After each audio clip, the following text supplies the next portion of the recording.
Hello, welcome back to our channel. मैं हूं तहमीना। और मैं हूँ जुहैब। और आज हमारा टॉपिक है the current situation in UK. आप सबने देखा होगा, सुना होगा कि बहुत सारे राइट्स चल रहे हैं यूके में राइट नाउ। आज हम उसके बारे में बात करेंगे।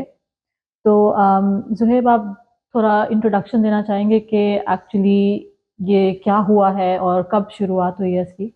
जी, थैंक यू तहमीना। ये इंसिडेंट हुआ था गालिबन 29 जुलाई को, जो एक लिवरपूल मर्सीसाइड के इलाके में हुआ था। ये हम्म। बच्चों का समर डांस स्टूडियो था। ओके। गालिबन दिन के 10-11 बज रहे थे और एक उस वक्त जो न्यूज़ ब्रेक हुई थी वो ये थी कि कुछ बच्चों के को स्टैप किया गया है। एक बंदा नाइफ के साथ उसने बच्चों पे अटैक किया है और तकरीबन 8 या 9 लोग और इंजर हुए हैं इस सारे वाक़ये में। हम्म। और उस बंदे को मौके पर अरेस्ट कर लिया गया है। So okay. This was the news that broke the at the first time, first news the that came first out, या incident that came out, and या that's what actually happened. Okay. Now, after this, a lot of confusion was there क्योंकि उस बंदे का नाम किसी को नहीं बताया जा रहा था, जो कि एक रूल भी है कि जब तक कन्विक्टेड नहीं हो जाते Yes, you hide the identity of दो the person. आइडेंटिटी। Yeah. और एक और वजह इसकी ये भी बताई जा रही थी कि that person was a 17-year-old boy, he was not an adult. Okay. तो बाय लॉ उसको उसका नाम डिस्क्लोज नहीं किया जा सकता था जब तक वो चार्ज नहीं हो जाता। Hmm. शायद जुवेनाइल है तो शायद बाद में भी वो चार्ज डिस्क्लोज नहीं करते नहीं नाम। करते। Yeah. तो ये सारा वाकया हुआ था। अब कंफ्यूजन और ये राइट्स कहाँ से शुरू हुए? ये ऐसे हुए कि विदिन 24 टू 27 आवर्स एक रशियन न्यूज़ चैनल ने एक न्यूज़ ब्रेक की कि ये एक मुसलमान लड़का है। अरबी नाम उन्होंने कोई बताया और ये 1 महीना पहले बोट के ज़रिए इलीगल इमिग्रेंट यूके में दाखिल हुआ है Hmm. और उसने ये अटैक किया है। So this is what a Russian news channel, So fake news. a fake news was broken out. Okay. At the time nobody knew कि ये फेक न्यूज़ है। Hmm. ये न्यूज़ ब्रेक हुई और उसको पिक किया एक न्यूज़ चैनल है। I think it's just an online channel, news channel 3 now के नाम Okay. से, जो न्यूजीलैंड में रजिस्टर्ड है Okay. और आई थिंक ये वार्नर ब्रोस के बैनर के अंडर रजिस्टर्ड है। आई Uh-huh. Might be wrong but I think that's what it is. Okay. Now उन्होंने इस न्यूज़ को पिक किया और उन्होंने इसको चलाया और इसको वहाँ से ये न्यूज़ वायरल हुई। Okay. जब ये न्यूज़ वायरल हुई तो जैसे हर मुल्क में होता है, आपके पास अच्छे लोग भी होते हैं, बुरे लोग भी होते हैं। जो फार राइट एक्टिविस्ट थे, उन लोगों ने जो इस मौके का तलाश में बैठे थे, Hmm. Specially after the election, the results of the election, Yeah. उन्होंने इस न्यूज़ को पिक किया और फिर इसको और ज़्यादा बढ़ावा दिया। So in a nutshell this is the whole situation, जो एक फेक न्यूज़ ब्रेक हुई। फिर बाद में जब कॉल्स आनी शुरू हुई राइट्स के लिए, Hmm. लोगों को इकट्ठा किया कर जाना शुरू किया। Here I'd like to cut you. कौन लोग हैं इसके पीछे? ये भी अगर आप व्यूअर्स को थोड़ा सा बता दें। अच्छा, इसके पीछे कौन लोग हैं? ये एक फार राइट एक्टिविस्ट ग्रुप है, ईडीएल के नाम से। ये 2019 में स्टार्ट हुआ। Okay. लूटन से एक बंदा है, मेरे ख्याल में टॉमी टॉमी रॉबिन्सन के नाम से, Mhm. जिसने इसको स्टार्ट किया। He is a self proclaimed activist Okay. और वो उसने इस चीज़ को पिक किया और वो उसने एक ग्रुप बनाया है और उन्होंने इस चीज़ को शुरू किया। अब वो क्या कहते हैं, उन्होंने इस चीज़ को पिक क्यों किया है? वो ये कहते हैं कि वो शुरू से ही एंटी माइग्रेंट्स हैं Okay. और बहुत ज़्यादा इस्लामोफोबिक रिमार्क्स भी उन्होंने दिए हैं। Hmm. तो ये चीज़ जब रशियन न्यूज़ ने ब्रेक की, अब सवाल ये पैदा होता है कि रशियन न्यूज़ ने ये फेक न्यूज़ क्यों ब्रेक क्यों की? ब्रेक की? पहली चीज़ ये है। तो रशियन न्यूज़ ने जो ये न्यूज़ ब्रेक की है, अम, वो चाह शायद यही रहे थे कि अनरेस्ट पैदा हो Unrest, मुल्क yeah. में। और उनको पता था कि इस तरह के एक्टिविस्ट ग्रुप्स हैं जो इस चीज़ को पिक करेंगे। Hmm. हालांकि ऐसी ही चीज़ कुछ ही महीनों पहले हुई थी, जब एक यूरोपियन बंदे ने समराइज सोर्स के साथ एक स्कूल के बच्चे को सुबह 7 बजे अटैक किया था Yeah. और उसमें भी काफ़ी लोग इंजर हुए थे। उस वक़्त क्यों नहीं ये राइट्स शुरू हुए? उस वक़्त क्यों कोई एक्टिविस्ट ग्रुप क्यों नहीं खड़ा हुआ?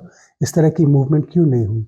सो द होल पॉइंट वाज़ कि जो खबर फैलाई गई कि ये बंदा एक इल्लीगल इमिग्रेंट था और एक मुसलमान था और इस बंदे ने 1 महीना पहले यूके में आया और इसने आके ये अटैक किया। अब वो असल में था कौन? The guy who actually did it. जब बाद में ये बात राइट्स वाली शुरू हुई तो गवर्नमेंट पे प्रेशर बढ़ा। उन्होंने कोर्ट से रिक्वेस्ट की कि नाम को रिलीज़ किया जाए, नाम बताया जाए। तो उन्होंने फिर डिटेल्स रिलीज़ की। ये एक रवांडन डिसेंट का लड़का है, ब्रिटिश बॉर्न है, born in Cardiff. He is a 17-year-old boy. मुसलमान नाम से तो नहीं लगता और उसने ये किया है अटैक। अब इसको एज ऑलवेज इसको मेंटल हेल्थ के अंदर डाला जा रहा है कि he had some prior mental issues.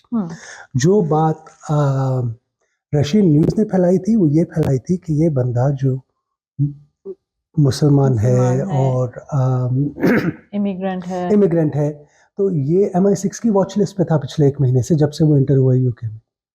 And it does not make sense. But he was born in UK. Exactly. But उन्होंने इस चीज का फायदा उठाया कि नाम जब उन्होंने नहीं रिलीज कर रहे थे governments, they started cooking up stories. Exactly. So in a nutshell this is what happened.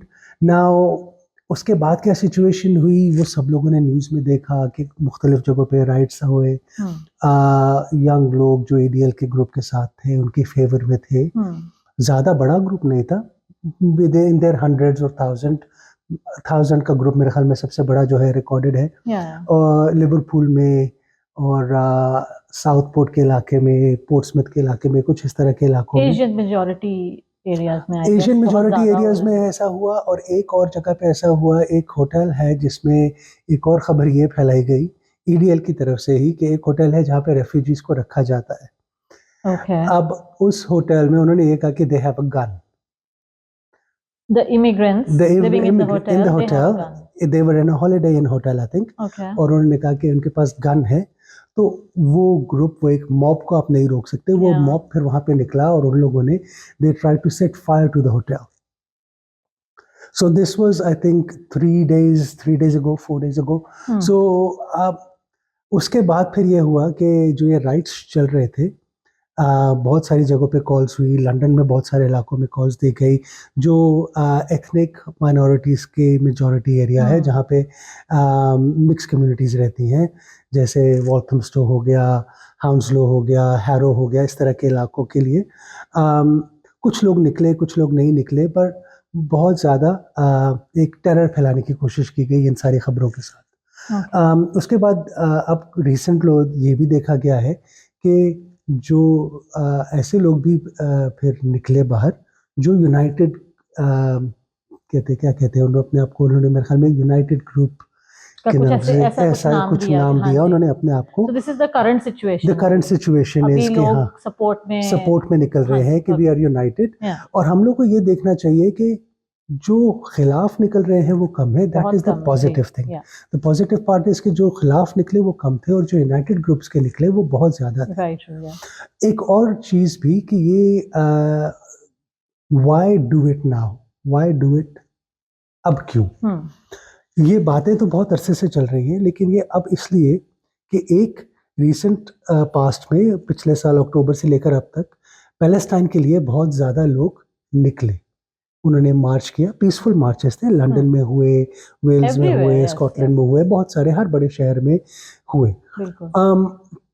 उस वक़्त भी यही EDL के ग्रुप वालों ने कोशिश की कि स्पेशली D-Day के दौरान जब पैलेस्टाइन की रैली निकली थी तो उन्होंने कोशिश की कि उसमें डिस्ट्रप्शन, अनरेस्ट क्रिएट किया जाए, लेकिन वो कामयाब नहीं हो सके। तो अब उनको एक मौका मिला इस बात को लेकर कि हम खुलकर बाहर निकल सकते हैं और एक जवाब भी पैदा हो गया झूठी खबर के साथ उनके लिए। सो तहमीना, इन अ नटशेल ये वो वाकया था जो हुआ और उसके बाद जिस तरह से स्टोरी अनफोल्ड हुई, जो न्यूज़ में आई, this was everything. Absolutely. This was us for today. हम इस वीडियो के बारे में एक सेकंड पार्ट भी बनाएंगे जिसमें हम ज़्यादा डिटेल में और भी बातें डिस्कस करेंगे। So if you are interested, stay tuned and please do subscribe and like our channel. Thank you. अल्लाह हाफिज़।